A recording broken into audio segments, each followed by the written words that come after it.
¿Cómo están? Buenas noches. Ya de regreso en Notevisión, les doy la bienvenida al bloque ciudadano semanal de Canal Morrovisión.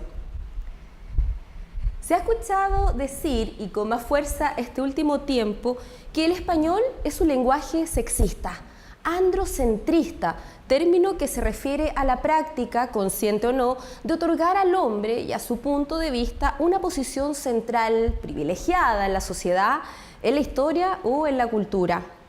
En respuesta a esta supuesta discriminación del lenguaje, nace el llamado lenguaje inclusivo de género, el que busca incorporar a quienes habríamos quedado históricamente fuera del discurso, las mujeres.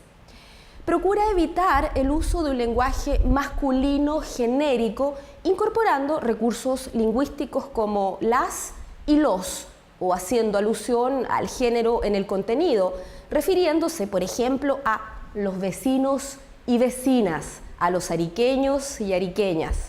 Esta sería la forma de evitar que se siga invisibilizando a las mujeres. El llamado lenguaje inclusivo de género ha recibido opiniones a favor y en contra. Uno de sus detractores es el Estado de Francia, que hace pocos meses prohibió derechamente su utilización académica, debiendo los establecimientos educacionales dejar de guiarse por los manuales orientadores de este lenguaje. Según el primer ministro francés, más que facilitar la comprensión de los alumnos del concepto de equidad de género, dificultaban a tal punto la comprensión lectora que era realmente un despropósito, perdiendo todo posible sentido práctico. Es interesante analizar el caso francés, pues se parece a lo que está comenzando a suceder en Chile. Justamente el año pasado se distribuyeron manuales orientadores de lenguaje inclusivo de género en los establecimientos educacionales. Esperablemente estos tengan la misma expectativa de vida que los manuales franceses, pues lejos de fomentar en realidad la inclusión, han caído más bien en sinsentidos. El mencionado manual, confeccionado por el Ministerio de Educación y el Ministerio de la Mujer y Equidad de Género, expone las formas de comunicación verbal inclusiva que serían correctas de utilizar, dando la pauta de cómo se debe realizar la sustitución de las palabras para evitar la discriminación en el lenguaje. Y quiero detenerme en el capítulo 4 de este manual. Usted puede revisarlo online, porque creo que esta es justamente una muestra de que las buenas intenciones, que no me cabe duda, las hubo o las hay, pueden, sin embargo, terminar en un absurdo. Este capítulo se refiere específicamente a las formas de evitar contenidos sexistas y discriminatorios.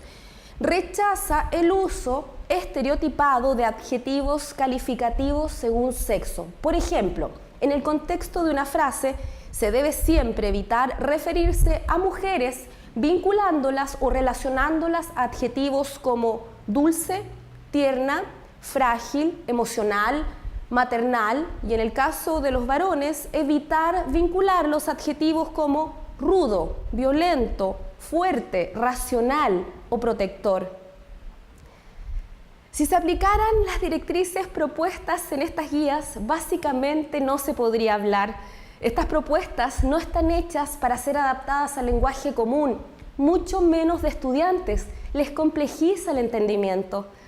Este tipo de incorporaciones son innecesarias desde el punto de vista lingüístico, pues el uso del femenino en realidad se requiere cuando la oposición de sexo es relevante en el contexto. De otra forma, entendemos que una palabra genérica se refiere a todos sin distinción y nadie tendría por qué sentirse excluido u ofendido.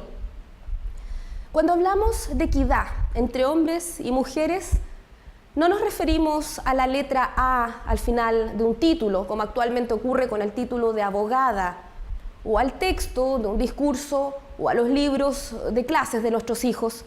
La equidad supone terminar con diferencias realmente graves, infundadas y por tanto sin un sentido noble involucrado, como las diferencias en los valores de los planes de salud de las ISAPRES, distintos para hombres y más caro para mujeres, o la imposibilidad de la mujer casada en sociedad conyugal de administrar los bienes comunes, y más injusto aún, la necesidad de ser autorizada por su marido para disponer de bienes de su patrimonio propio. Una visión a favor del lenguaje inclusivo es sumamente válida, pero creo que más que las palabras mismas debería preocupar el sentido sexista del lenguaje, las bromas y expresiones machistas. Esto sería más importante de atacar, porque debemos reconocer que no es posible pretender cambiar con letras y palabras lo que no hemos sido capaces de cambiar en las leyes y en nuestra forma de ser como sociedad. Parece difícil ver cómo este nuevo lenguaje aporta en la construcción de sociedades realmente más justas.